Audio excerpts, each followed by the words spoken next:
Okay, Rohan Gupta, क्या मल्लिकार्जुन खड़गे को संयोजक बना रहे हैं क्या रोहन गुप्ता इंडिया गठबंधन का? देखिए, वो तो आपको मालूम चली जाएगा कौन संयोजक बन रहा है, इंडिया गठबंधन आगे क्या करने वाला है। पर मानक जी, एक चीज आपको समझनी पड़ेगी कि जहां जहां इंडिया वहां वहां एनडीए।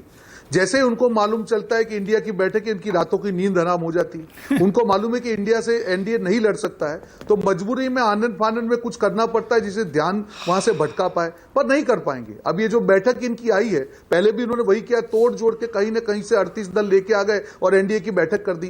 क्या एनडीए की बैठक करने से एनडीए इंडिया बन जाएगा? नहीं बनेगा। और कैसे आप जो एनडीए की बैठक महाराष्ट्र में हो रही है, वो तो लोकतंत्र का मजाक उड़ा रहे हैं। दोनों दल को तोड़ के बनाए हुए लोगों से इनकी एनडीए की बैठक हो रही है, और इंडिया गठबंधन सबको जोड़ के बनाया हुआ गठबंधन है, जहां पे लोकतांत्रिक तरीके से जीती हुई पार्टी, जहां पे सीएम है, अलग अलग लोग हैं जो इंडिया को बचाने के लिए इंडिया बनकर साथ के एनडीए से इंडिया को बचाने की अपनी मुहिम में आगे बढ़ रहे हैं।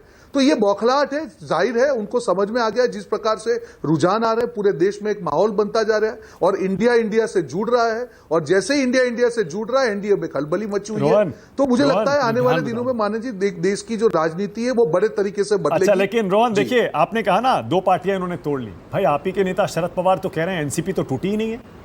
तो कहां टूटी है एनसीपी? आप ही के नेता कह रहे हैं, मैं नहीं कह रहा। बिल्कुल, वो तो देखिए, उनसे आप शरद पवार जी को पूछिए उनका क्या कहने का मतलब है।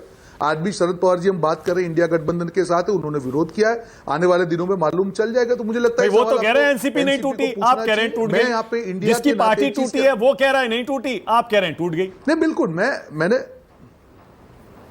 मैंने तो कहा ही नहीं कुछ। अगर शरद पवार जी ने कहा, मैं यही कह रहा हूं कि आप जो उनके प्रवक्ता हैं एनसीपी के, उनको पूछिए कि टूटी है कि। और दूसरा, आज एनसीपी के दोनों प्रवक्ता को, अजीत भाई और ये शरद, लाइव टीवी डिबेट है, दोनों को पूछिए। ये लाइव टीवी डिबेट है रोहन भाई, ये किसी घर के अंदर बैठकर नहीं कह रहे, लाइव टीवी डिबेट है, सब लोग देख रहे हैं, सब रिकॉर्डिंग जा रही है।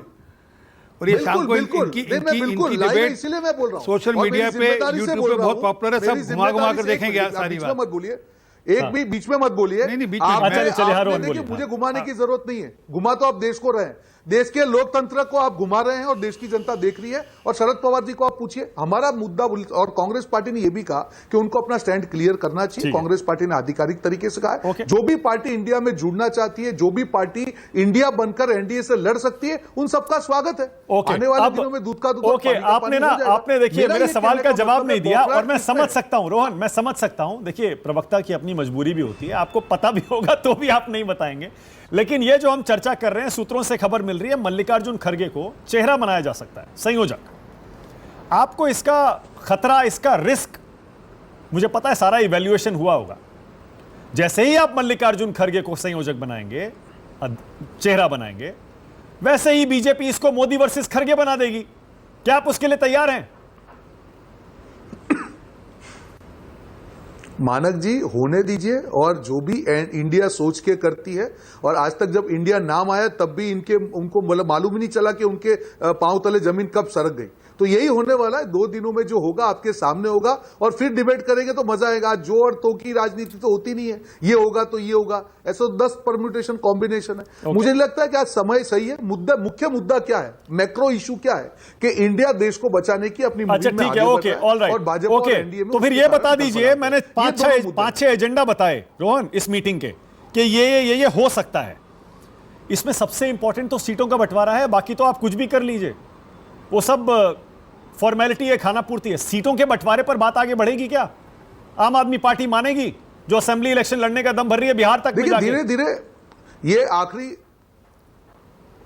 ऐसा है, ये आखिरी बैठक नहीं है मानक जी। और आप जैसे समझते हैं, और आपकी डिबेट में मैंने कई बार कहा है मानक जी, काफी ऐसी पार्टी जो राष्ट्रीय स्तर पे तो आज जुड़ रही है, पर राज्य के स्तर पे एक दूसरे के सामने लड़ रही है।